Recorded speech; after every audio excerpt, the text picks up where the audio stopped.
ਸਤਿ ਸ਼੍ਰੀ ਅਕਾਲ। PBC news channel ਦੇਖ ਰਹੇ ਸਾਡੇ ਸਾਰੇ ਦਰਸ਼ਕਾਂ ਦਾ ਸਵਾਗਤ। ਮੈਂ ਤੁਹਾਡਾ ਕਵਿਤਾ ਸਿੰਘ ਤੇ ਸਭ ਤੋਂ ਪਹਿਲਾਂ ਇੱਕ ਨਜ਼ਰ ਹੈਡਲਾਈਨਸ ਤੇ। ਦੇਸ਼ ਭਰ ਦੇ ਵਿੱਚ ਕਰੋਨਾ ਨੇ ਮਚਾਇਆ ਕਹਿਰ। ਮਰੀਜ਼ਾਂ ਦੀ ਗਿਣਤੀ ਹੋਈ 4,56,000 ਤੋਂ ਪਾਰ। ਇੱਕ ਦਿਨ ਦੇ ਵਿੱਚ ਹੀ ਆਏ 15,561 ਨਵੇਂ ਮਾਮਲੇ। ਐਕਟਿਵ ਮਾਮਲਿਆਂ ਦੀ ਗਿਣਤੀ ਹੋਈ 1,83,109। ਬਰਸਾਤ ਨੇ ਕੀਤਾ ਚੰਡੀਗੜ੍ਹ ਪੰਜਾਬ ਦੇ ਵਿੱਚ ਮੌਸਮ ਸੁਹਾਵਣਾ। ਡੁੱਬੇ ਖਰੜ ਨੇ ਖੋਲੀ ਪ੍ਰਸ਼ਾਸਨਿਕ ਪ੍ਰਬੰਧਾਂ ਦੀ ਪੋਲ। ਬਰਸਾਤ ਦੇ ਰੈੱਡ ਅਲਰਟ ਨੂੰ ਲੈ ਕੇ ਬਰਨਾਲਾ ਦੇ ਵਿੱਚ ਕਿਸਾਨਾਂ ਦੀ ਨੀਂਦ ਉੱਡੀ। ਡਰੇਨਾਂ ਦੀ ਸਫਾਈ ਨਾ ਹੋਣ ਕਰਕੇ ਹੁੰਦਾ ਹੈ ਹਰ ਸਾਲ ਕਰੋੜਾਂ ਦਾ ਨੁਕਸਾਨ। ਬਾਬਾ ਰਾਮਦੇਵ ਨੇ ਉਤਾਰੀ ਕਰੋਨਾ ਵਾਇਰਸ ਦੀ ਦਵਾ। ਭਾਰਤ ਦੀ ਰਾਜਨੀਤੀ ਦੇ ਵਿੱਚ ਆਈ ਗਰਮਾਹਟ। ਮਾਛੀਵਾੜਾ ਸਾਹਿਬ ਦੇ ਵਿੱਚ ਜੰਗਲਾਤ ਵਿਭਾਗ ਦੇ ਵੱਲੋਂ ਲਗਾਈ ਕੰਡਿਆਲੀ ਧਾਰ। ਕਿਸਾਨਾਂ ਦੇ ਵਿੱਚ ਛਿੜੀ ਭਵਿੱਖ ਨੂੰ ਲੈ ਕੇ ਖਤਰੇ ਦੀ ਚਿੰਤਾ। ਇਹਨਾਂ ਖਬਰਾਂ ਦੇ ਪ੍ਰਯੋਜਕ ਹਨ ਕਿਲਕੋ ਗਰੁੱਪ ਮੋਹਾਲੀ। ਤੁਹਾਡੇ ਲਈ ਲੈ ਕੇ ਆਏ ਹਨ ਪਿਆਰ ਦੀਆਂ ਇਮਾਰਤਾਂ, ਸੱਚ ਦੀ ਬੁਨਿਆਦ ਤੇ ਹੁਣ ਖਬਰਾਂ ਵਿਸਥਾਰ ਨਾਲ। ਪੂਰੇ ਦੇਸ਼ ਦੇ ਵਿੱਚ ਪੈਰ ਪਸਾਰ ਚੁੱਕੀ ਕਰੋਨਾ ਦੀ ਭਿਆਨਕ ਬਿਮਾਰੀ ਦਿਨ ਪ੍ਰਤੀ ਦਿਨ ਹੋਰ ਭਿਆਨਕ ਹੁੰਦੀ ਜਾ ਰਹੀ ਹੈ ਤੇ ਇਸ ਦਾ ਕਹਿਰ ਰੁਕਣ ਦੇ ਵਿੱਚ ਨਹੀਂ ਆ ਰਿਹਾ। ਇਸੇ ਤਹਿਤ ਇਸ ਬਿਮਾਰੀ ਨੇ ਇੱਕ ਹੀ ਦਿਨ ਦੇ ਵਿੱਚ ਤੋੜਿਆ ਰਿਕਾਰਡ। ਪਿਛਲੇ 24 ਘੰਟਿਆਂ ਦੇ ਵਿੱਚ 15,561 ਨਵੇਂ ਮਾਮਲੇ, ਜਦਕਿ 10,459 ਮਰੀਜ਼ ਸਿਹਤਯਾਬ ਹੋਏ ਅਤੇ 468 ਮਰੀਜ਼ਾਂ ਨੂੰ ਇਸ ਬਿਮਾਰੀ ਨੇ ਆਪਣੀ ਗ੍ਰਿਫਤ ਦੇ ਵਿੱਚ ਜਕੜ ਲਿਆ ਹੈ। ਕੋਰੋਨਾ ਦੀ ਭਿਆਨਕ ਬਿਮਾਰੀ ਦਾ ਕਹਿਰ ਪੂਰੇ ਦੇਸ਼ ਦੇ ਵਿੱਚ ਦਿਨ ਪ੍ਰਤੀ ਦਿਨ ਵੱਧਦਾ ਜਾ ਰਿਹਾ ਹੈ। ਸਿਹਤ ਵਿਭਾਗ ਦੀਆਂ ਭਰਪੂਰ ਕੋਸ਼ਿਸ਼ਾਂ ਦੇ ਬਾਵਜੂਦ ਹਰ ਨਵੀਂ ਸਵੇਰ ਦੇ ਨਾਲ ਮਰੀਜ਼ਾਂ ਦੀ ਗਿਣਤੀ ਵੀ ਵੱਧਦੀ ਜਾ ਰਹੀ ਹੈ।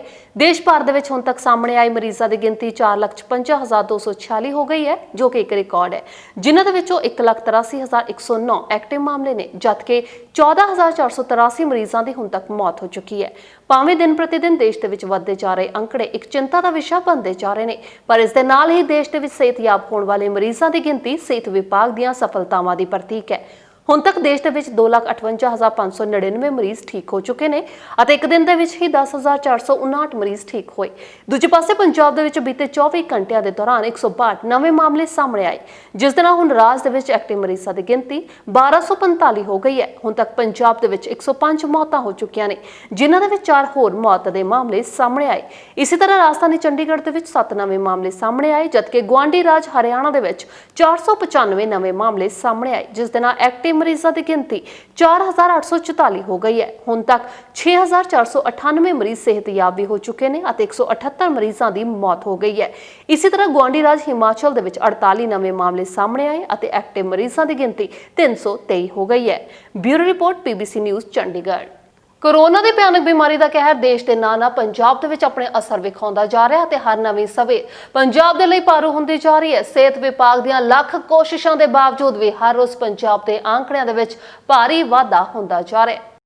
ਕੋਰੋਨਾ ਦੀ ਭਿਆਨਕ ਬਿਮਾਰੀ ਦਾ ਕਹਿਰ ਦੇਸ਼ ਦੇ ਨਾਲ ਪੰਜਾਬ ਦੇ ਵਿੱਚ ਆਪਣੇ ਅਸਰ ਵਿਖਾਉਂਦਾ ਜਾ ਰਿਹਾ ਅਤੇ ਹਰ ਨਵੀਂ ਸਵੇਰ ਪੰਜਾਬ ਦੇ ਲਈ ਭਾਰੂ ਹੁੰਦੀ ਜਾ ਰਹੀ ਹੈ। ਸਿਹਤ ਵਿਭਾਗ ਦੀਆਂ ਲੱਖ ਕੋਸ਼ਿਸ਼ਾਂ ਦੇ ਬਾਵਜੂਦ ਵੀ ਹਰ ਰੋਜ਼ ਪੰਜਾਬ ਦੇ ਅੰਕੜਿਆਂ ਦੇ ਵਿੱਚ ਭਾਰੀ ਵਾਧਾ ਹੁੰਦਾ ਜਾ ਰਿਹਾ ਹੈ।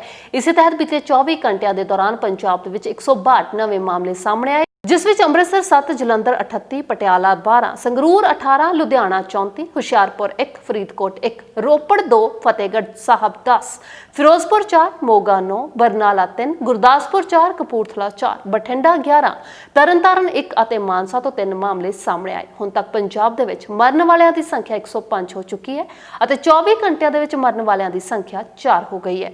Bureau report, PBC news, Chandigarh. ਥੋੜੀ ਜਿਹੀ ਬਰਸਾਤ ਤੋਂ ਬਾਅਦ ਪੰਜਾਬ, ਚੰਡੀਗੜ੍ਹ ਅਤੇ ਹਰਿਆਣਾ ਦੇ ਵਿੱਚ ਲੋਕਾਂ ਨੂੰ ਗਰਮੀ ਤੋਂ ਕੁਝ ਰਾਹਤ ਨਸੀਬ ਹੋਈ, ਜਿਸ ਨੂੰ ਲੈ ਕੇ ਮੌਸਮ ਵਿਭਾਗ ਦੇ ਵਿਗਿਆਨੀਆਂ ਨੇ ਅਨੁਮਾਨ ਲਗਾਇਆ ਕਿ ਮੌਨਸੂਨ ਦਸਤਕ ਦੇਣ ਲੱਗ ਪਿਆ ਹੈ। ਗਰਮੀ ਦੀ ਮਾਰ ਚੱਲ ਰਹੇ ਚੰਡੀਗੜ੍ਹ ਪੰਜਾਬ ਦੇ ਲੋਕਾਂ ਨੂੰ ਮੌਸਮ ਨੇ ਉਸ ਵੇਲੇ ਰਾਹਤ ਦਿੱਤੀ ਜਦੋਂ ਮੌਸਮ ਸਵੇਰੇ ਸੁਹਾਵਣਾ ਹੋ ਗਿਆ। ਭਾਰੀ ਬਦਲਵਾਈ ਤੋਂ ਬਾਅਦ ਪਈ ਬਰਸਾਤ ਨੇ ਆਮ ਲੋਕਾਂ ਨੂੰ ਗਰਮੀ ਤੋਂ ਰਾਹਤ ਦਿੱਤੀ, ਜਿਸ ਦੌਰਾਨ ਆਮ ਲੋਕ ਖੁਸ਼ ਵੀ ਨਜ਼ਰ ਆਏ ਅਤੇ ਬਰਸਾਤ ਦਾ ਆਨੰਦ ਲੈਂਦੇ ਵਿਖਾਈ ਦਿੱਤੇ। ਭਾਵੇਂ ਦਫ਼ਤਰ ਦਾ ਸਮਾਂ ਹੋਣ ਕਰਕੇ ਆਵਾਜਾਈ ਦੇ ਵਿੱਚ ਵਿਘਨ ਪੈਣ ਕਰਕੇ ਕਈ ਥਾਵਾਂ ਤੇ ਲੋਕ ਪਰੇਸ਼ਾਨ ਵੀ ਨਜ਼ਰ ਆਏ।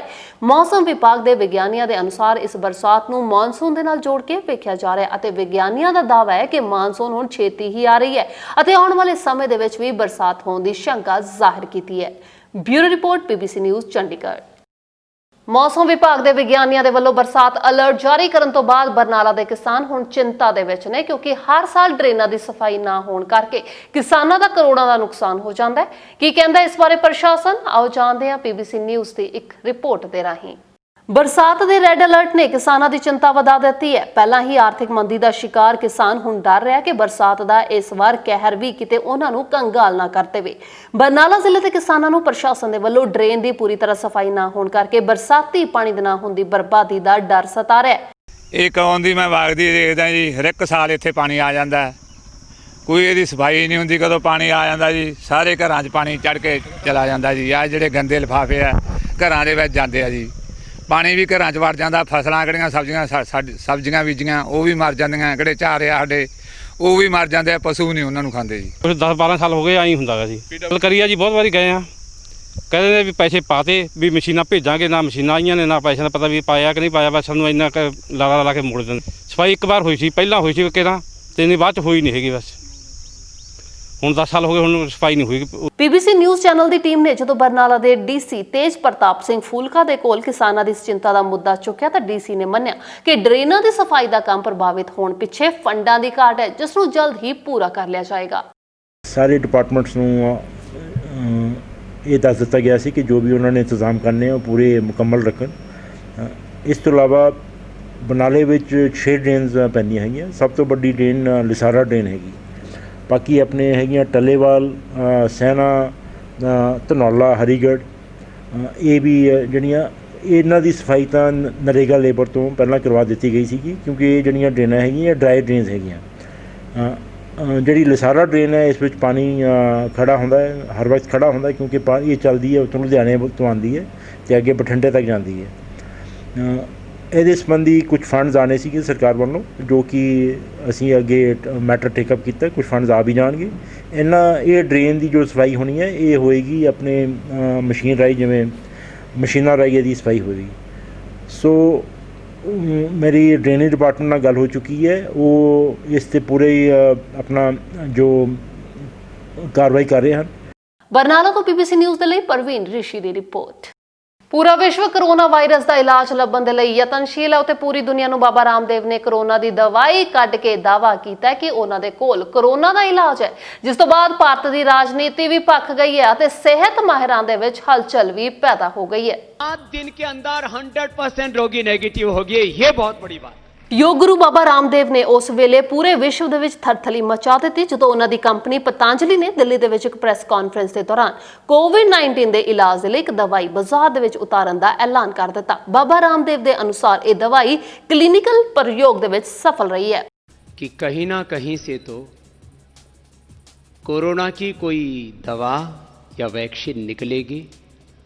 आज हम ये कहते हुए गौरव अनुभव कर रहे हैं कि कोरोना की पहली Ayurvedic clinically control trial based evidence research based medicine Patanjali research centre और नीम्स के संयुक्त प्रयास से तैयार हो गई है। इसके लिए हम आप सभी साइंटिस्टों का बहुत बहुत अभिनंदन करते हैं। आज बहुत गौरव का क्षण है। ਬਾਬਾ ਰਾਮਦੇਵ ਦੇ ਇਸ ਐਲਾਨ ਤੋਂ ਬਾਅਦ ਰਾਜਨੀਤੀ ਦਾ ਬਾਜ਼ਾਰ ਵੀ ਭਖ ਗਿਆ ਹੈ। ਕਾਂਗਰਸ ਦੇ ਬੁਲਾਰੇ ਅਤੇ ਲੋਕ ਸਭਾ ਮੈਂਬਰ ਮਨੀਸ਼ ਤਿਵਾੜੀ ਨੇ ਇਸ ਤੇ ਪ੍ਰਤੀਕਿਰਿਆ ਜ਼ਾਹਿਰ ਕਰਦਿਆਂ ਇਸ ਉਤਪਾਦ ਦੀ ਪੂਰੀ ਤਰ੍ਹਾਂ ਜਾਂਚ ਕਰਵਾਉਣ ਦੀ ਮੰਗ ਕੀਤੀ ਅਤੇ ਨਾਲ ਹੀ ਕਿਹਾ ਕਿ ਪੂਰੀ ਤਰ੍ਹਾਂ ਸੰਤੁਸ਼ਟੀ ਤੋਂ ਬਾਅਦ ਹੀ ਇਸ ਉਤਪਾਦ ਨੂੰ ਬਾਜ਼ਾਰ ਦੇ ਵਿੱਚ ਉਤਾਰਿਆ ਜਾਏ, ਜਿਸ ਦੇ ਨਾਲ ਕਿਸੇ ਦੀ ਜਾਨ ਨੂੰ ਖਤਰਾ ਨਾ ਹੋਏ। बहुत ही गंभीर और संवेदनशील मुद्दा है, क्योंकि इस समय जब देश में महामारी चल रही हो, अगर कोई व्यक्ति ऐसा दावा करे कि उसने ऐसी कोई दवाई इजाद करी है जो कोरोना वायरस से मुक्ति दिलवा सकती है और उसके ऊपर सरकार की तरफ से सवालिया निशान लगाया जाए, तो ये तो 130 करोड़ भारत की जनता की सेहत और ज़िंदगी के साथ खिलवाड़ है और इस चीज़ को भारत सरकार को बहुत गंभीरता से लेने की ज़रूरत है। चाहे श्री रामदेव हो, चाहे कोई और व्यक्ति हो, अगर कोई ऐसा दावा करता है कि किसी दवाई के साथ कोरोना वायरस ठीक हो सकता है, तो जिस तरह का भय और आतंक लोगों के बीच में है, तो हर व्यक्ति उस दवाई को खरीद लेगा और कल को उस दवाई को खाकर अगर लोगों ने एहतियात बरतने बंद कर दिए और कल को कोई संक्रमित हो गया और किसी का ज़्यादा नुकसान हो गया, जान चली गई, उसके लिए कौन जिम्मेवार होगा?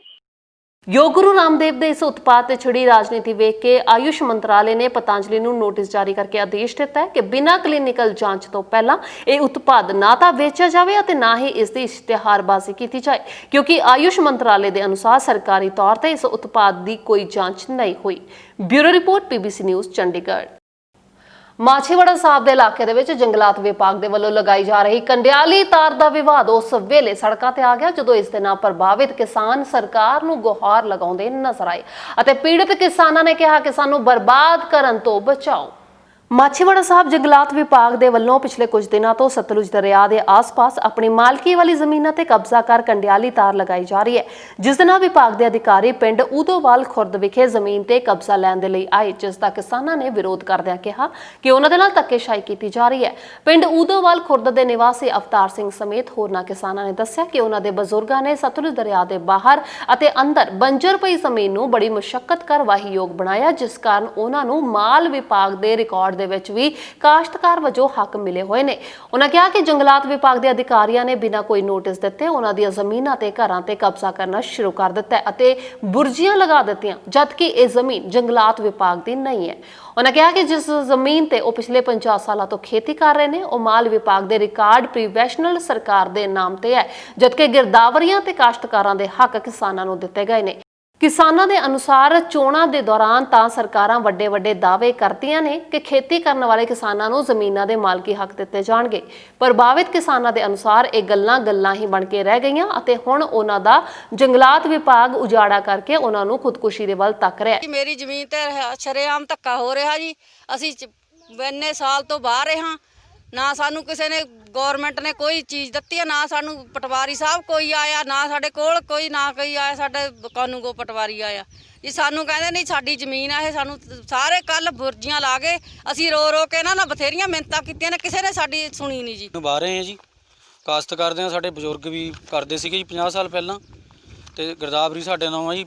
ਕੱਲ ਕੋਈ ਪਤਾ ਨਹੀਂ ਕੌਣ ਸੀਗੇ ਜੀ, ਅਣਪਛਾਤੇ, ਅਸੀਂ ਘਰੇ ਨਹੀਂ ਸੀਗੇ ਜੀ, 40-50 ਲਿਆ ਕੇ ਨਕਲੀ ਪੁਲਿਸ ਵਾਲੇ ਉਹ ਕਬਜ਼ਾ ਕਰਨ ਲੱਗ ਗਏ ਜੀ ਸਾਡੀ ਜ਼ਮੀਨ ਤੇ।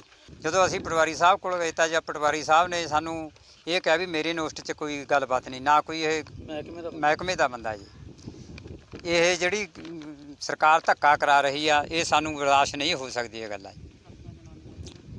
ਦੇਖੋ ਜੀ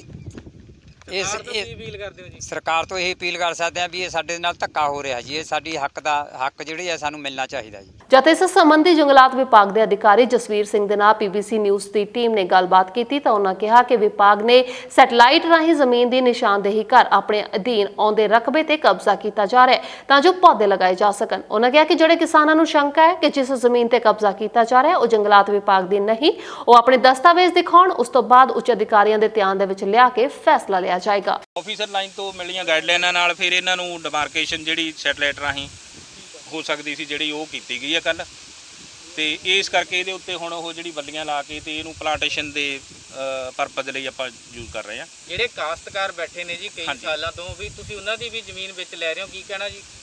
ਦੇਖੋ ਕਾਸ਼ਤਕਾਰ ਸਰ ਜੇ 71 ਦੀ ਹੁਣ ਜ਼ਮੀਨ ਹੈਗੀ ਹੈ ਤਾਂ ਕਾਸ਼ਤਕਾਰ ਤਾਂ ਹੁੰਦੇ ਹੀ ਨੇ, ਉਹਨਾਂ ਦਾ ਵੀ ਜੋ ਹੈਗਾ ਵਾ ਡਿਪਾਰਟਮੈਂਟ ਨਾਲ ਇਸ਼ੂ ਸਾਂਝੇ ਤੌਰ ਤੇ ਜਿਹੜਾ ਉਹਦਾ ਕੋਈ ਅਲੱਗ ਸੋਲੂਸ਼ਨ ਹੋ ਸਕਦਾ ਹੋਵੇ, ਮੈਂ ਨਹੀਂ ਕਹਿੰਦਾ। ਸਾਡੀ ਤਾਂ ਜਿਹੜੀ ਮਾਲਕੀ ਆ ਹਾਂਜੀ ਅਸੀਂ ਲਈ ਗਈ ਆ। ਅੱਛਾ ਉਹਦੇ ਲਈ ਜੀ ਅਸੀਂ ਮਤਲਬ ਇਹਦੇ ਲਈ ਧੱਕਾ ਨਹੀਂਗਾ, ਉਹ ਆਪਣੇ ਡਾਕੂਮੈਂਟ ਪੇਸ਼ ਕਰ ਰਹੇ ਆ। ਅੱਛਾ ਜੀ। ਅਸੀਂ ਆਪ ਦੇ ਸੇਲ ਡੀਡ 'ਚ ਦਿੱਤੇ ਖਸਰਾ ਨੰਬਰਾਂ ਮੁਤਾਬਕ ਇਹਨੂੰ ਮਾਰਕ ਕਰ ਲਿਆ। ਠੀਕ ਹੈ ਜੀ। ਉਹਨਾਂ ਕੋਲੇ ਅਲੱਗ ਰਾਈਟ ਹੈ ਤਾਂ ਉਹ ਜੇ ਉਹ ਆਪਾਂ ਨੂੰ ਤਸੱਲੀ ਕਰਵਾ ਦਿੰਦੇ ਆ ਡਿਪਾਰਟਮੈਂਟ ਦੀ ਤੇ ਸਾਂਝੇ ਤੌਰ ਤੇ ਤਾਂ ਉਹਨਾਂ ਨੂੰ ਫਿਰ ਉਹਦੇ ਵਿੱਚ ਕੋਈ ਉਹਦੇ ਧੱਕਾ ਨਹੀਂ ਹੋਊਗਾ। ਕਿਸਾਨਾਂ ਦਾ ਇਹ ਉਜਾੜਾ ਸਹੀ ਹੈ ਜਾਂ ਗਲਤ, ਇਸ ਬਾਰੇ ਕੁਝ ਕਹਿਣਾ ਅਜੇ ਠੀਕ ਨਹੀਂ ਹੈ, ਪਰੰਤੂ ਸਰਕਾਰ ਨੂੰ ਉਜੜ ਰਹੇ ਕਿਸਾਨਾਂ ਦੇ ਭਵਿੱਖ ਬਾਰੇ ਸੋਚਣ ਦੀ ਜ਼ਰੂਰਤ ਹੈ। ਸਮਰਾਲਾ ਤੋਂ ਪੀਬੀਸੀ ਨਿਊਜ਼ ਦੇ ਲਈ ਅਨੁਰਾਗ ਸੰਦਲ ਦੀ ਰਿਪੋਰਟ। ਗੁਰਦਾਸਪੁਰ ਤੋਂ ਇੱਕ ਹੈਰਾਨ ਕਰਨ ਵਾਲੀ ਖਬਰ ਸਾਹਮਣੇ ਆਈ ਹੈ, ਜਿੱਥੇ ਇੱਕ ਨੂੰਹ ਨੇ ਇੱਕ ਸੱਸ ਨੂੰ ਜਲਾ ਦਿੱਤਾ ਤੇ ਹੁਣ 50% ਦੀ ਸੜੀ ਸੱਸ ਦਾ ਇਲਾਜ ਹਸਪਤਾਲ ਦੇ ਵਿੱਚ ਚੱਲ ਰਿਹਾ ਹੈ ਅਤੇ ਦੂਜੇ ਪਾਸੇ ਪੁਲਿਸ ਦੋਸ਼ੀ ਨੂੰਹ ਨੂੰ ਫੜਨ ਦੇ ਲਈ ਛਾਪੇਮਾਰੀ ਕਰ ਰਹੀ ਹੈ। ਗੁਰਦਾਸਪੁਰ ਦੇ ਸਰਕਾਰੀ ਹਸਪਤਾਲ ਦੇ ਵਿੱਚ 50% ਦੀ ਸੜੀ ਇਹ ਮਹਿਲਾ ਆਪਣਾ ਇਲਾਜ ਕਰਵਾ ਰਹੀ ਹੈ। ਡਾਕਟਰਾਂ ਦੇ ਵੱਲੋਂ ਭਾਵੇਂ ਅਜੇ ਇਸ ਮਹਿਲਾ ਦੀ ਹਾਲਤ ਗੰਭੀਰ ਦੱਸੀ ਜਾ ਰਹੀ ਹੈ, ਪਰੰਤੂ ਇਸ ਮਹਿਲਾ ਦਾ ਅਤੇ ਉਸ ਦੀ ਬੇਟੀ ਦਾ ਕਹਿਣਾ ਹੈ ਕਿ ਉਸ ਨੂੰ ਜਲਾਉਣ ਦੇ ਵਿੱਚ ਉਹਨਾਂ ਦੀ ਆਪਣੀ ਹੀ ਨੂੰਹ ਦਾ ਹੱਥ ਹੈ, ਕਿਉਂਕਿ ਉਸ ਦੀ ਨੂੰਹ ਉਸ ਦੇ ਨਾਲ ਰੋਜ਼ਾਨਾ ਕਿਸੇ ਨਾ ਕਿਸੇ ਗੱਲ ਨੂੰ ਲੈ ਕੇ ਝਗੜਾ ਕਰਦੀ ਰਹਿੰਦੀ ਸੀ। ਆਣ ਕੇ ਪੁੱਛਿਆ ਵਾ ਤੇ ਇੱਥੇ ਆਣ ਕੇ ਇਹਨਾਂ ਨੂੰ ਮੈਂ ਪੁੱਛਿਆ ਕਿ ਮੰਮਾ ਤੁਹਾਨੂੰ ਮਤਲਬ ਅੱਗ ਕਿਵੇਂ ਲੱਗੀ ਆ, ਤੇ ਇਹਨਾਂ ਨੇ ਦੱਸਿਆ ਕਿ ਮੈਂ ਮਤਲਬ ਸਵੇਰੇ ਕੰਮ ਤੇ ਗਈ ਸੀਗੀ 6 ਵਜੇ 3 ਵਜੇ ਆਈ ਆ, ਮੈਂ ਸਿਰ ਪਿੰਡਾ ਨਹਾ ਕੇ ਸੋ ਗਈ ਆ। ਜਦੋਂ ਮੈਂ ਸੁੱਤੀ ਆ ਮੇਰੇ ਵਿਦਆਊਟ ਬੈੱਡ ਦੇ ਥੱਲੇੋਂ ਵੀ ਜਿਹੜਾ ਮੋਟਰਸਾਈਕਲ ਆ ਉਹਦੇ ਵਿੱਚੋਂ ਪੈਟਰੋਲ ਕੱਢ ਕੇ ਥੱਲੇ ਛਿੜਕਿਆ ਗਿਆ ਵਾ। ਠੀਕ ਹੈ, ਤੇ ਛਿੜਕਿਆ ਗਿਆ ਵਾ ਸਿਰਹਾਣੇ ਦੇ ਲਾਗੇ ਇਹਨਾਂ ਦੇ ਡੱਬੀ ਰੱਖੀ ਗਈ ਆ। ਕਹਿੰਦੀ ਫਟਾਫਟ ਉਹਦੇ ਕੋਲ ਚੁੱਕੀ ਨਹੀਂ ਗਈ। ਠੀਕ ਹੈ, ਤੇ ਕਹਿੰਦੀ ਜਦੋਂ ਸਿਰਹਾਣੇ ਨੂੰ ਪਹਿਲਾਂ ਉਹਨਾਂ ਤੀਲੀ ਲਾਈ ਆ, ਸਿਰਹਾਣੇ ਨੂੰ ਤੀਲੀ ਲਾਈ ਆ ਤੇ ਸਿਰ ਨੂੰ ਮਤਲਬ ਪੂਰੇ ਨੂੰ ਅੱਗ ਪੈ ਗਈ ਆ। ਇਹ ਫਟਾਫਟ ਉੱਠ ਕੇ ਇਹਨਾਂ ਨੇ ਆਵਾਜ਼ ਮਾਰੀ ਆ ਕੋਮਲਪ੍ਰੀਤ ਕਿ ਮੈਨੂੰ ਇਹਨਾਂ ਦੇ ਜੀ 'ਚ ਕਿ ਸਿਲੰਡਰ ਫਟ ਗਿਆ ਵਾ। ਇਹ ਕਹਿੰਦੇ ਕਿ ਸਿਲੰਡਰ ਫਟ ਗਿਆ ਵਾ, ਉਹਨੂੰ ਅੱਗ ਲੱਗ ਗਈ ਆ। ਤੇ ਉਹ ਮੰਮੀ ਕਹਿੰਦੇ ਕਿ ਇਹ ਨਹੀਂ ਮੈਨੂੰ ਦਿਖੀ ਕਿੱਥੇ ਆ। ਕਹਿੰਦੀ ਮੈਨੂੰ ਕੀ ਪਤਾ ਸੀ ਵੀ ਨਹੀਂ ਅੱਗ ਲੱਗੇ ਤੇ ਮਤਲਬ ਨਹੀਂ ਪਾਣੀ ਪਾਈਦਾ। ਇਹ ਕਹਿੰਦੇ ਕਿ ਮੈਂ ਨਲਕੇ ਦੇ ਥੱਲੇ ਜਾ ਕੇ ਹੋਈ ਆ, ਤੇ ਨਲਕੇ ਦੇ ਥੱਲੇ ਜਾ ਕੇ ਹੋਈ ਆ ਤੇ ਮਤਲਬ ਬਾਅਦ ਵਿੱਚ ਆਪੇ ਨਲਕਾ ਘੇੜ ਕੇ ਤੇ ਆਪੇ ਸਿਰ 'ਚ ਪਾਣੀ ਪਾਇਆ ਵਾ, ਫੇਰ ਅੱਗ ਬੁਝੀ ਆ। ਇਹ ਕਹਿੰਦੇ ਕਿ ਮੇਰੀ ਨੂੰਹ ਨੇ ਮਤਲਬ ਲਾਈ ਆ। ਦੂਜੇ ਪਾਸੇ ਪੁਲਿਸ ਨੇ ਪੀੜਤ ਮਹਿਲਾ ਨਰਿੰਦਰ ਕੌਰ ਦੇ ਬਿਆਨ ਦਰਜ ਕਰਕੇ ਜਾਂਚ ਸ਼ੁਰੂ ਕਰ ਦਿੱਤੀ ਹੈ। ਇਸ ਮਾਮਲੇ ਦੀ ਜਾਂਚ ਕਰ ਰਹੇ SHO ਕੁਲਵੰਤ ਸਿੰਘ ਦਾ ਦਾਅਵਾ ਹੈ ਕਿ ਉਹ ਦੋਸ਼ੀ ਨੂੰ ਛੇਤੀ ਹੀ ਗ੍ਰਿਫਤਾਰ ਕਰ ਲੈਣਗੇ। ਸ਼ਾਮੀ ਹੁਣ ਇੰਟੀਮੇਸ਼ਨ ਆਈ ਹੈ ਕਿ ਕੋਈ ਬੱਜ ਚੱਕ ਦੀ ਲੇਡੀ ਹੈ ਨਰਿੰਦਰਜੀਤ ਕੌਰ, ਤੇ ਉਹ ਉਹਨੂੰ ਆਪਣੇ ਬਰਨ ਕੇਸ ਹੈ ਉਹਦਾ, ਤੇ ਉਹ ਸਿਵਲ ਹਸਪੀਟਲ ਐਡਮਿਟ ਹੈ, ਤੇ ਉੱਥੋਂ ਇੰਟੀਮੇਸ਼ਨ ਗਈ ਤੇ ਆਏ ਆ ਸਿਵਲ ਹਸਪੀਟਲ। ਉਹਦੀਆਂ ਬੇਟੀ ਇੱਥੇ ਆ, ਉਹਨਾਂ ਨੇ ਦੱਸਿਆ ਵਾ ਕਿ ਆਪਣਾ ਸਾਡੀ ਜਿਹੜੀ ਭਰਜਾਈ ਹੈ ਨੂੰਹ ਲੱਗਦੀ ਜਿਹੜੀ ਇਹਦੀ, ਕਿ ਉਹਨੇ ਕੋਈ ਤੇਲ ਤੂਲ ਪਾਇਆ ਅੱਗ ਲਗਾਈ। ਅਸੀਂ ਆਏ ਆ, ਜੋ ਵੀ ਬਣਦੀ ਕਾਰਵਾਈ ਕਾਨੂੰਨੀ ਕਰਾਂਗੇ। ਕਿੰਨਾ ਕੁ ਪਰਸੈਂਟੇਜ ਸਰ ਚੁੱਕੀ ਹੈ ਜੀ ਜਾਂ ਕੀ ਹਾਲਾਤ ਨੇ? ਮੇਰੀ ਡਾਕਟਰ ਸਾਹਿਬ ਨਾਲ ਗੱਲ ਹੋ ਰਹੀ ਸੀ, ਉਹ ਕਹਿੰਦੇ 50% ਦੇ ਕਰੀਬ ਬਰਨ ਇੰਜਰੀਜ਼ ਹੈਗੀਆਂ ਨੇ। ਗੁਰਦਾਸਪੁਰ ਦੇ ਪਿੰਡ ਬਾਜੇ ਚੱਕ ਦੇ ਵਿੱਚ ਨੂੰਹ ਦੇ ਵੱਲੋਂ ਸੱਸ ਨੂੰ ਜਲਾਉਣ ਦੀ ਖਬਰ ਵੱਖਰੀ ਚਰਚਾ ਦਾ ਵਿਸ਼ਾ ਬਣੀ ਹੋਈ ਹੈ। ਨਾਲ ਹੀ ਇੱਕ ਚਿੰਤਾ ਦਾ ਕਾਰਨ ਬਣ ਕੇ ਵੀ ਇਸ ਮਾਮਲੇ ਤੇ ਚਰਚਾ ਹੋ ਰਹੀ ਹੈ ਕਿ ਆਖਰ ਕਦੋਂ ਤੱਕ ਘਰਾਂ ਦੇ ਕਲੇਸ਼ ਇਨਸਾਨ ਨੂੰ ਅਪਰਾਧੀ ਬਣਾ ਕੇ ਆਮਣੇ ਸਾਹਮਣੇ ਹੀ ਖੜੇ ਕਰਦੇ ਰਹਿਣਗੇ। ਗੁਰਦਾਸਪੁਰ ਤੋਂ PBC ਨਿਊਜ਼ ਲਈ ਨਿਤਿਨ ਲੂਥਰਾ ਦੀ ਰਿਪੋਰਟ। ਕੇਂਦਰ ਸਰਕਾਰ ਦਾ ਇੱਕ ਹੋਰ ਫੈਸਲਾ ਕਿਸਾਨਾਂ ਦੇ ਲਈ ਖਤਰਨਾਕ ਸਾਬਤ ਹੋ ਸਕਦਾ ਹੈ, ਜਿਸ ਨੂੰ ਲੈ ਕੇ ਬਰਨਾਲਾ ਦੇ ਵਿੱਚ ਕਿਸਾਨਾਂ ਨੇ ਕੇਂਦਰ ਸਰਕਾਰ ਦੇ ਇਸ ਬਿੱਲ ਨੂੰ ਪੂੰਜੀਪਤੀਆਂ ਦਾ ਸਮਰਥਕ ਦੱਸਦਿਆਂ ਹੋਇਆਂ ਮੋਦੀ ਸਰਕਾਰ ਦਾ ਵਿਰੋਧ ਕੀਤਾ ਹੈ। ਖੇਤਾਂ ਦੇ ਵਿੱਚ ਦੂਜਿਆਂ ਦਾ ਪੇਟ ਭਰਨ ਵਾਲਾ ਅੰਨਦਾਤਾ ਇਸ ਸਮੇਂ ਚਿੰਤਾ ਦੇ ਵਿੱਚ ਹੈ, ਕਿਉਂਕਿ ਕੇਂਦਰ ਸਰਕਾਰ ਇੱਕ ਬਿੱਲ ਲੈ ਕੇ ਆ ਰਹੀ ਹੈ ਜਿਸ ਦੇ ਵਿੱਚ ਮਿਲੀ ਜਾਣਕਾਰੀ ਦੇ ਮੁਤਾਬਕ MSP ਨੂੰ ਖਤਮ ਕਰਨ ਦੇ ਸੰਕੇਤ ਮਿਲੇ ਨੇ। ਇਸ ਬਿੱਲ ਨੂੰ ਮੰਡੀ ਬਿੱਲ ਦਾ ਨਾਮ ਦਿੱਤਾ ਜਾ ਰਿਹਾ ਹੈ। ਬਰਨਾਲਾ ਦੇ ਇਸ ਵਿਸ਼ੇ ਤੇ ਚਿੰਤਤ ਕਿਸਾਨਾਂ ਦਾ ਕਹਿਣਾ ਹੈ ਕਿ ਇਹ ਉਹਨਾਂ ਦੇ ਲਈ ਇੱਕ ਮਾਰੂ ਫੈਸਲਾ ਹੈ। ਇਹ ਕਿਸਾਨਾਂ ਮਜ਼ਦੂਰਾਂ ਦਾ ਇਜਾਰਾ ਕਰਨ ਤੇ ਤੁੜੀ ਹੋਈ ਹੈ। ਵੱਡੇ ਧਨਾਡਾ ਨੂੰ ਇਹ ਭਾਰਤ ਨੂੰ ਸਮਾਉਣ ਜਾ ਰਹੀ ਹੈ, ਜਿਹਦੇ 'ਚ ਅੱਗੇ ਹੀ ਖੁਸ਼ਕਦੀਆਂ ਬਹੁਤ ਵਾਧਾ ਹੈ। ਕਿਉਂ ਦਿਨੋਂ ਦਿਨ ਰੇਟ ਚੜ੍ਹ ਜਾਂਦੇ ਨੇ ਹਰ ਇੱਕ ਚੀਜ਼ ਦੇ। ਜੋ ਖਰੀਦਣੀ ਹੈ ਜੋ ਵੇਚਣੀ ਹੈ ਉਹਨੂੰ ਕੋਈ ਪੁੱਛ ਨਹੀਂ ਰਿਹਾ। ਇਹਦੇ 'ਤੇ ਬਹੁਤ ਮਾੜਾ ਪ੍ਰਭਾਵ ਖੁਦਕਸ਼ੀਆਂ ਵਧਣਗੀਆਂ ਅਤੇ ਬੇਦੀਨ ਹੋਣਗੇ ਕਿਸਾਨ ਵੀ ਮਜ਼ਦੂਰ ਵੀ। ਕਿਸਾਨੀ ਤਾਂ ਕਚੂੰਬਰ ਪਹਿਲਾਂ ਹੀ ਨਿਕਲਿਆ ਪਿਆ। ਇਹਦੇ ਨਾਲ ਤਾਂ ਜਮੇ ਜਿੱਦਾਂ ਅਸੀਂ ਕੱਦੂ 'ਚ ਟਰੈਕਟਰ ਬਾੜ ਲਏ ਉਹਦੇ ਤੇ ਉਹਨਾਂ ਨੇ ਸ਼ੁਰੂ ਕਰਤਾ ਵਧਾਉਣਾ। ਅੱਜ 1 ਮਹੀਨਾ ਹੋ ਗਿਆ ਕੱਦੂ ਚੱਲਦੇ ਨੂੰ, ਕੁਛ ਪਹਿਲਾਂ ਚਲਾ ਲਈ ਸੀ ਸਰਕਾਰ ਦੇ ਉਸ ਤੋਂ, ਤੇ 1 ਮਹੀਨੇ 'ਚ ਇਹ ਘੱਟ ਤੋਂ ਘੱਟ 10-12 ਰੁਪਏ 1 ਲੀਟਰ ਮਗਰ ਵੱਧ ਗਿਆ। ਕੇਂਦਰ ਸਰਕਾਰ ਦੇ ਮੰਡੀ ਬਿੱਲ ਪੈਟਰੋਲ ਅਤੇ ਡੀਜ਼ਲ ਦੀਆਂ ਕੀਮਤਾਂ ਵਧਾਉਣ ਦੇ ਨਾਲ ਆਮ ਕਿਸਾਨੀ ਦਾ ਲੱਕ ਟੁੱਟਦਾ ਨਜ਼ਰ ਆ ਰਿਹਾ ਹੈ, ਜਿਸ ਨੂੰ ਲੈ ਕੇ ਭਾਰਤੀ ਕਿਸਾਨ ਯੂਨੀਅਨ ਏਕਤਾ ਉਗਰਾਹਾਂ ਦੇ ਆਗੂ ਹਰਪਾਲ ਸਿੰਘ ਅਤੇ ਕ੍ਰਿਸ਼ਨ ਸਿੰਘ ਨੇ ਮੋਦੀ ਸਰਕਾਰ ਨੂੰ ਕੋਸਦਿਆਂ ਕਿਹਾ ਕਿ ਕਿਸਾਨ ਪਹਿਲਾਂ ਹੀ ਆਰਥਿਕ ਮੰਦੀ ਦਾ ਸ਼ਿਕਾਰ ਹੋਣ ਕਰਕੇ ਖੁਦਕੁਸ਼ੀ ਕਰਨ ਦੇ ਕੰਢੇ ਬੈਠਾ ਹੈ ਅਤੇ ਕੇਂਦਰ ਸਰਕਾਰ ਦੇ ਇਹ ਫੈਸਲੇ ਕਿਸਾਨੀ ਹਿੱਤ ਦੇ ਨਹੀਂ ਬਲਕਿ ਪੂੰਜੀਪਤੀਆਂ ਦੀ ਝੋਲੀ ਜ਼ਰੂਰ ਭਰਦੇ ਨੇ। ਜੇਕਰ ਇਹ ਚਾਹੁਣ ਤਾਂ ਇਹ ਸਰਕਾਰਾਂ ਆਪਦਾ ਟੈਕਸ ਮਤਲਬ ਹਟਾ ਕੇ ਸਿੱਧਾ ਜਿਹੜੀ ਤੇਲ ਦੀ ਕੀਮਤ ਆ ਉਹ ਕਿਸਾਨਾਂ ਤੋਂ ਲੈਣ, ਟਰਾਂਸਪੋਰਟਰਾਂ ਤੋਂ ਲੈਣ। ਜਿਹੜਾ ਲੋਕਾਂ ਦੇ ਅਸਰ ਪੈਂਦਾ ਟਰਾਂਸਪੋਰਟਰਾਂ ਦਾ ਹੀ ਲਾ ਲਓ ਤੁਸੀਂ, ਜਿਹੜੀਆਂ ਢੋਆ ਢੋਆਈ ਕਰਦੇ ਆ ਉਹ ਸਾਰਾ ਚੀਜ਼ਾਂ ਦੀ ਮਹਿੰਗਾਈ ਆ ਜਿਹੜੀ ਉਹ ਪੈਣੀ ਆ ਉਹ ਆ ਕੇ ਜਨਤਾ ਤੇ ਡਿੱਗਦੀ ਆ। ਉਹ ਗਰੀਬ ਹੋਣ, ਉਹ ਕਿਸਾਨ ਹੋਣ, ਉਹ ਮਜ਼ਦੂਰ ਹੋਣ। ਇਸ ਕਰਕੇ ਇਹ ਸਰਕਾਰ ਆ, ਕੋਈ ਵੀ ਸਰਕਾਰ ਆ ਜੇ, ਇਹ ਟਾਟੇ ਬਿਰਲਿਆਂ ਨਾਲ ਵੱਡੇ ਘਰਾਣਿਆਂ ਨਾਲ ਹੀ ਖੜੀ ਆ। ਉਹਨਾਂ ਦੇ ਕਰਜ਼ੇ ਮਾਫ ਕੀਤੇ ਨੇ ਇਹਨਾਂ ਨੇ, ਕੋਈ ਮਜ਼ਦੂਰਾਂ ਦਾ ਕਰਜ਼ਾ ਨਹੀਂ ਮਾਫ ਕੀਤਾ, ਕੋਈ ਕਿਸਾਨਾਂ ਦਾ ਕਰਜ਼ਾ ਨਹੀਂ ਮਾਫ ਕੀਤਾ। ਇਸ ਕਰਕੇ ਜਿਹੜਾ ਕਰੋਨਾ ਨਹੀਂ ਹੈ, ਇਹ ਕਿਸਾਨਾਂ ਦੇ ਮਜ਼ਦੂਰਾਂ ਦੀ ਬਰਬਾਦੀ ਆ, ਆਮ ਲੋਕਾਂ ਦੀ ਬਰਬਾਦੀ ਆ। ਜਿਹੜੇ ਦਰਮਿਆਨੇ ਨੇ, ਚਾਹੇ ਉਹ ਦੁਕਾਨਦਾਰ ਹੋਣ, ਜਿਵੇਂ ਡੀ-ਮਾਰਟ ਵਰਗੀਆਂ ਤੁਹਾਡੇ ਦੇਖਿਆ ਹੀ ਆ ਤੁਸੀਂ ਬਰਨਾਲੇ ਦੇ ਰਸਤੇ 'ਚ ਡੀ-ਮਾਰਟ ਵਰਗੀਆਂ ਵੱਡੀਆਂ ਕੰਪਨੀਆਂ ਇੱਥੇ ਆ ਰਹੀਆਂ ਨੇ। ਅਸੀਂ ਅੱਜ ਵੀ ਕਹਿੰਦੇ ਜੇ ਬਦਲਵੀਆਂ ਫਸਲਾਂ ਦੇ ਇੱਥੇ ਰੇਟ ਦਿੱਤੇ ਜਾਣ, ਸਾਨੂੰ 2200 ਮੱਕੀ ਦਾ ਭਾਅ ਦਿੱਤਾ ਜਾਵੇ। ਅਸੀਂ ਝੋਨੇ ਨੂੰ ਲਾਉਂਦੇ ਹੀ ਨਹੀਂ। ਸਾਨੂੰ ਉਹ ਚੀਜ਼ਾਂ ਦੇ ਵੀ ਭਾਅ ਬੰਦ ਕਰਕੇ ਜਿਹੜੇ 2 ਚੀਜ਼ਾਂ ਦਾ ਸਾਨੂੰ ਭਾਅ ਦੇ ਰਹੇ ਸੀ, ਕਣਕ ਤੇ ਝੋਨੇ ਦਾ, ਅੱਜ ਉਹ ਤੋਂ ਵੀ ਜਿਹੜੀ ਖੁੱਲੀ ਮੰਡੀ ਕਰ ਰਹੇ ਨੇ ਉਹ 'ਚ ਬਹੁਤ ਵੱਡੀ ਪੱਧਰ ਤੇ ਕਿਸਾਨਾਂ ਦੀਆਂ ਖੁਦਕੁਸ਼ੀਆਂ ਵਧਣਗੀਆਂ, ਕਰਜ਼ਾ ਵਧੂਗਾ, ਖੁਦਕੁਸ਼ੀਆਂ ਵਧਣਗੀਆਂ। ਪਰ ਅੱਜ ਬਹੁਤ ਕਿਸਾਨ ਜਿਹੜੇ 80% ਸਾਡੇ ਹਿਸਾਬ ਨਾਲ ਇਹੋ ਜਿਹੇ ਕਿਸਾਨ ਨੇ ਜਿਹੜਿਆਂ ਕੋਲੇ ਕਿਸੇ ਕੋਲ ਤਾਂ ਟਰੈਕਟਰ ਹੀ ਹੈ ਹੀ ਨਹੀਂ, ਕਿਸੇ ਕੋਲੇ ਟਰੈਕਟਰ ਹੈਗਾ ਉਹਦੇ ਕੋਲੇ ਟਰਾਲੀ ਨਹੀਂ, ਉਹ ਲੈ ਕੇ ਕਿੱਥੇ ਜਾਊਗਾ? ਹੁਣ ਤਾਂ ਇੱਕ ਛੰਨਾ ਵਾਲੀ ਮੰਡੀ 'ਚ ਢੋਣ ਦੀ ਸਮੱਸਿਆ ਆ ਜਾਂਦੀ ਹੈ। ਉਹ ਵੀ ਕਿਸੇ ਭਾਈ ਦੀ, ਵੱਡੇ ਕਿਸਾਨ ਦੀ ਟਰਾਲੀ ਪੁੱਛਣੀ ਪੈਂਦੀ, ਉਹਨੂੰ ਉਸ ਹਿਸਾਬ ਦੇ ਨਾਲ ਮਸ਼ੀਨ ਦੇ ਨਾਲ ਵੱਢਣੀ ਪੈਂਦੀ ਹੈ। ਉਹ ਲੈ ਕੇ ਕਿੱਥੇ ਜਾਊਗਾ? ਇਹ ਕਿਸਾਨ ਨੂੰ ਜਿਹੜੀ ਖੁੱਲੀ ਮੰਡੀ ਹੈ ਇਹ ਸਾਨੂੰ ਇੱਕ ਬਰਬਾਦੀ ਦੇ ਕੰਢੇ ਤੇ। ਬਰਨਾਲਾ ਤੋਂ BBC ਨਿਊਜ਼ ਦੇ ਲਈ ਪ੍ਰਵੀਨ ਰਿਸ਼ੀ ਦੀ ਰਿਪੋਰਟ। ਕੁਝ ਦਿਨ ਪਹਿਲਾਂ ਅੰਮ੍ਰਿਤਸਰ ਦੇ ਇੱਕ ਡਾਕਟਰ ਸਿਮਰਨ ਕੌਰ ਦੀ ਭੇਤ ਭਰੇ ਹਾਲਾਤਾਂ ਦੇ ਵਿੱਚ ਮੌਤ ਅਜੇ ਵੀ ਸਵਾਲਾਂ ਦੇ ਘੇਰੇ ਦੇ ਵਿੱਚ ਹੈ, ਕਿਉਂਕਿ ਮ੍ਰਿਤਕ ਦੇ ਪਰਿਵਾਰਕ ਮੈਂਬਰਾਂ ਨੇ ਰੋਸ ਜ਼ਾਹਰ ਕਰਦਿਆਂ ਸਵਾਲ ਖੜਾ ਕਰ ਦਿੱਤਾ ਹੈ ਕਿ ਇਸ ਪਿੱਛੇ ਸਹੁਰੇ ਘਰ ਦਾ ਹੱਥ ਹੈ। ਇਸ ਤੋਂ ਬਾਅਦ ਕੀ ਕੀਤਾ ਪੁਲਿਸ ਨੇ, ਤੁਸੀਂ ਆਪ ਹੀ ਜਾਣ ਲਓ। ਅੰਮ੍ਰਿਤਸਰ ਦੇ ਮਜੀਠੀਆ ਰੋਡ ਤੇ ਬੈਠੇ ਲੋਕ ਇਨਸਾਫ ਮੰਗ ਰਹੇ ਨੇ। ਇਹ ਉਹ ਪ੍ਰਦਰਸ਼ਨਕਾਰੀ ਨੇ ਜੋ ਕੁਝ ਦਿਨ ਪਹਿਲਾਂ ਆਪਣੀ ਬੇਟੀ ਡਾਕਟਰ ਸਿਮਰਨ ਕੌਰ ਦੀ ਮੌਤ ਦੇ ਲਈ ਇਨਸਾਫ ਮੰਗ ਰਹੇ ਨੇ। ਇਹਨਾਂ ਦਾ ਦੋਸ਼ ਹੈ ਕਿ ਉਹਨਾਂ ਦੀ ਬੇਟੀ ਦੀ ਮੌਤ ਦੇ ਪਿੱਛੇ ਉਸਦੇ ਸਹੁਰੇ ਪਰਿਵਾਰ ਦਾ ਹੱਥ ਹੈ। बेटी दुनिया तो चली गई, डॉक्टर बनी ही, डॉक्टर ड्यूटी करती सी सिटी हॉस्पिटल, जालमा ने मार दी सहुरे परिवार ने। धरना लाने की वजह की हुई? इंसाफ नहीं मिल रहा सानू। कितना चिर हो गया धरना? 1 महीने तो भी ज़्यादा दिन हो गए। पुलिस कोई सुनवाई नहीं कर रही, असी कार्रवाई कर रहे हैं, कोई उन्होंने अरेस्ट नहीं कर रही। सगों नाल जाके सबूत रुलद फुलद सारे करते, सारे सबूत ही मिटाते, ਉਹਦਾ रूम ही खाली कर लिया सारा। ਅੰਮ੍ਰਿਤਸਰ ਦੇ ਮਜੀਠੀਆ ਰੋਡ ਤੇ ਲੱਗੇ ਇਸ ਪ੍ਰਦਰਸ਼ਨ ਦੇ ਕਾਰਨ ਆਵਾਜਾਈ ਪ੍ਰਭਾਵਿਤ ਹੋਣ ਤੋਂ ਬਾਅਦ ਪੁਲਿਸ ਵੀ ਹਰਕਤ ਦੇ ਵਿੱਚ ਆਈ। ਇਸ ਮੌਕੇ ਪਹੁੰਚੇ ਅੰਮ੍ਰਿਤਸਰ ਦੇ ਡੀਐਸਪੀ ਦਾ ਕਹਿਣਾ ਹੈ ਕਿ ਬਿਆਨ ਦਰਜ ਕਰ ਲਏ ਗਏ ਨੇ ਅਤੇ ਜਲਦ ਹੀ ਕਾਰਵਾਈ ਸ਼ੁਰੂ ਕੀਤੀ ਜਾਏਗੀ। ਟ੍ਰੀਟਮੈਂਟ ਵਾਸਤੇ ਦਾਖਲ ਕਰਵਾਇਆ, ਫਿਰ ਇਹਦੇ ਮਦਰ ਦਾ ਬਿਆਨ ਲਿਖ ਕੇ ਲੜਕੀ ਦੀ ਦਾ ਪਰਚਾ ਦਰਜ ਕੀਤਾ। ਪੁਲਿਸ ਨੇ ਇਨਵੈਸਟੀਗੇਸ਼ਨ ਸਟਾਰਟ ਕਰਤੀ। 2 ਦਿਨ ਬਾਅਦ ਉਹਦੀ ਲੜਕੀ ਡਾਕਟਰ ਸਿਮਰਨ ਦੀ ਡੈਥ ਹੋ ਗਈ 19 ਤਰੀਕ ਨੂੰ। ਤੇ 304B ਦਾ ਵਾਧਾ ਕਰਕੇ ਜਿਹੜਾ ਉਹਦਾ ਹਸਬੈਂਡ ਸੀ ਡਾਕਟਰ ਦਿਲਬਾਗ, ਉਹ ਅਰੈਸਟ ਹੋ ਚੁੱਕਾ ਇਹਦੇ ਵਿੱਚ। ਬਾਕੀ ਜਿਹੜੇ ਅਰੈਸਟ ਹੋਣ ਦੀ ਜਿਹੜੀ ਆ ਟੀਮਾਂ ਸਾਡੀਆਂ ਗਈਆਂ ਨੇ, ਉਹਦੇ ਮਦਰ ਫਾਦਰ ਦੀ ਅਰੈਸਟ ਰਹਿੰਦੀ ਆ।